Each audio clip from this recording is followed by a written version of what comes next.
Opo, totoo po kay Andy kasi ano po. Uy, Joy Diwata, aalis na? Gaano nga ba katotoo na aalis na si Joy Diwata? At alam naman natin, itong mga nagdaang mga araw ay may mga pinagdaanan si Joy Diwata, maging sa kanyang love team ay may mga issue na pinagdaanan at hanggang ngayon ay usap-usapan pa rin. So alam naman natin na marami ring naging basher kay Joy at itong si Joy ay nakapag-desisyon na aalis na. So, ayan ang pag-uusapan natin.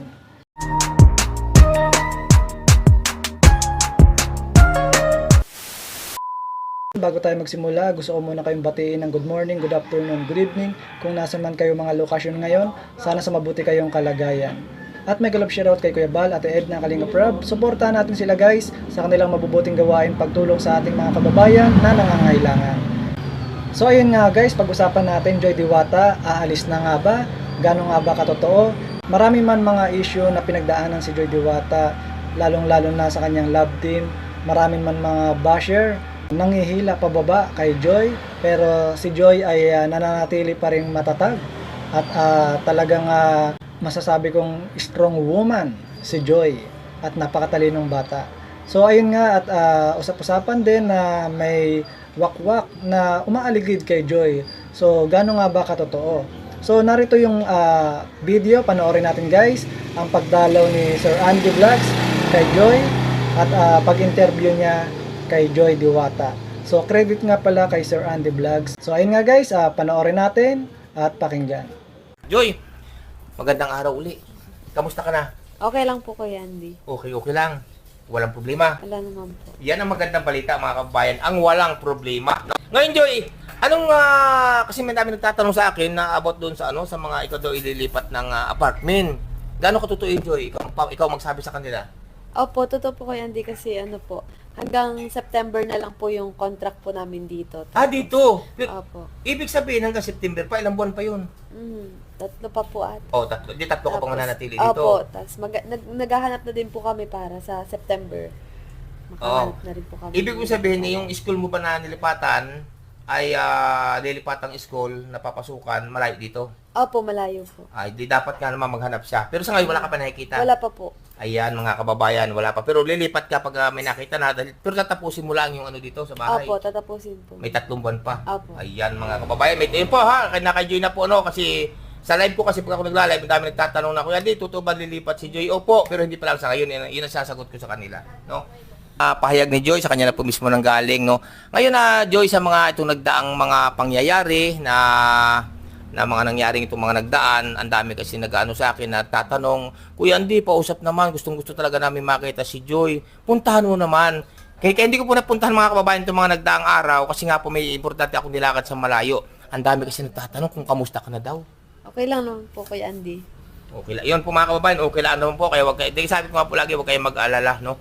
Ngayon, Joy, ako may tatanong sa iyo na about kasi dito sa mga nababalitaan. At kasi, Joy, sa totoo lang, ay si Kuya Bal ay nagsabi na huwag kayong pabayaan ni Nanay Imelda at binigyan ako ng challenge, no, na bantayan ko kayo. Pero bago po yan, mga kababayan, at alam pa din ni Joy yan, ni Nanay Imelda, na sapul-sapul pa po, binabantayan talaga natin sila. Ngayon kasi Joy, sa mga kumakalat na mga vampira, mga aswang, no, kasi may mga narinig akong balita na kayo di kakausapin o kung tawagin di wawakwakin. Ano nga yung masasabi mo doon, Joy? Ano po niyang, wag po silang mag-alala kasi hindi po kahit ano po, kahit minsan po hindi po sumagi po sa isip namin na magpawakwak po or umalis po sa Kalingap. Kaya ano po, less assure po na na stay po kami sa Kalingap kahit ano pong mangyari, kahit maraming basher. Yun po. Yan po mga kalingap ha. Wala bang alaligid sa'yo? Wala bang kumakausap na, Uy Joy, kamusta ka na? O ganito na hindi mo masyadong kilala. Wala naman po. Wala pa. Opo, wala naman. Yan po mga kababayan.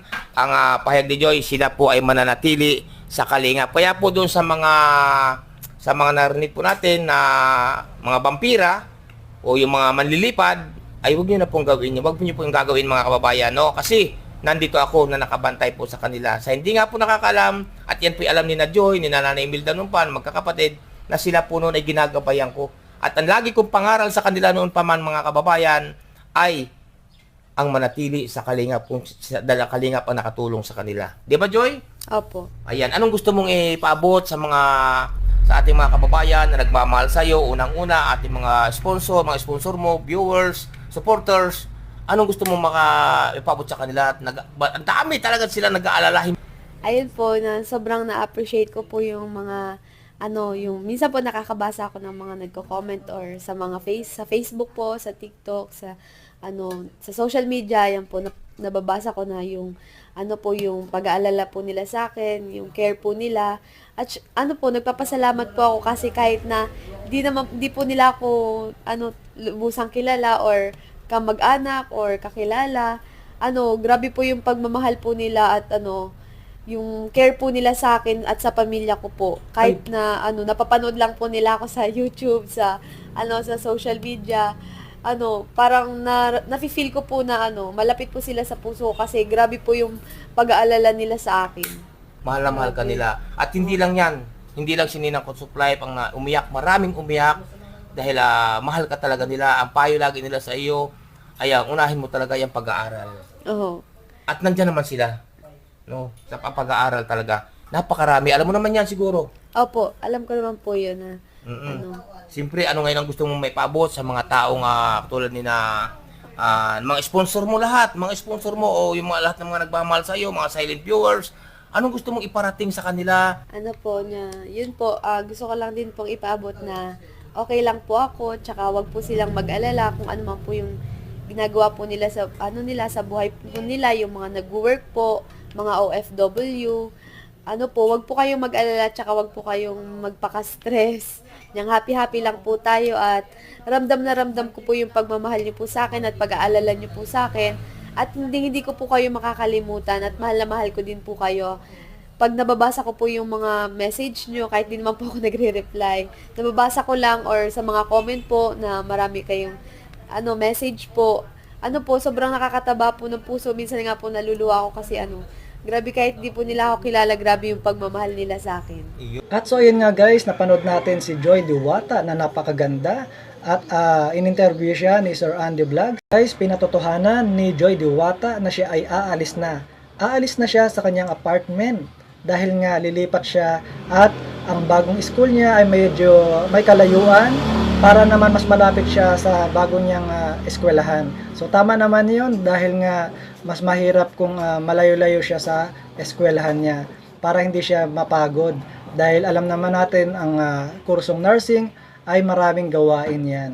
So si Joy ay napakasipag na estudyante, napakasipag na bata at ang hangad niya lang ay tulungan ang kanyang magulang kaya gusto niya makapagtapos sa kanyang pag-aaral.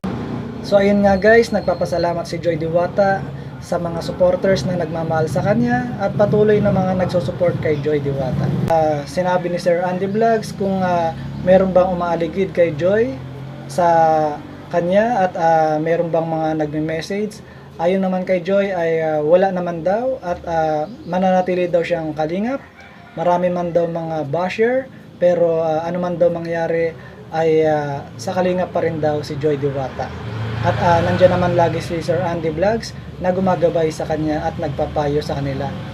At nagpapasalamat si Joy Diwata sa mga nagmamahal sa kanyang mga supporters at nababasa niya rin daw yung mga message sa Facebook. So ayun lang guys at suportahan natin si Joy Diwata at marami pang mga blessing na darating kay Joy Diwata guys dahil napakabait na bata. Ayon kay Joy Diwata na mananatili siyang kalingap anuman ang mangyari. Maraming man daw mga bashing pero mananatili daw siyang kalingap.